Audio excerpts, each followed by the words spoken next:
25 বছর আগের এই দিনে আন্তর্জাতিক টেস্ট ক্রিকেটে ভারতের বিপক্ষে অভিষেক হয় বাংলাদেশ ক্রিকেট দলের। সেই টেস্টের প্রথম ইনিংসেই বর্তমান বিসিবি সভাপতি আমিনুল ইসলাম বুলবুলের সেঞ্চুরিতে ইতিবাচক ফল পায় বাংলাদেশ।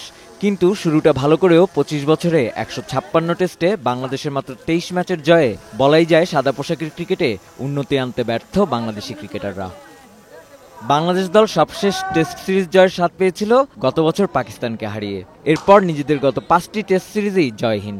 সবশেষ হেরেছে শ্রীলঙ্কার বিপক্ষের সিরিজে। 4 মাস পর আয়ারল্যান্ডের বিপক্ষে টেস্ট খেলবে বাংলাদেশ।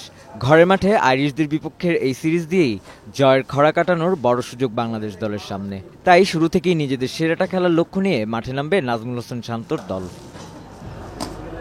এদিকে বাংলাদেশের কাছে শেষ টেস্টে হারের প্রতিশোধ নিতে চাইতেই পারে আয়ারল্যান্ড। তাই শুরু থেকে ভালো খেলার লক্ষ্য নিয়ে মাঠে নামবে আইরিশরাও। আশরাফুল আনন, বৈশাখী সংবাদ।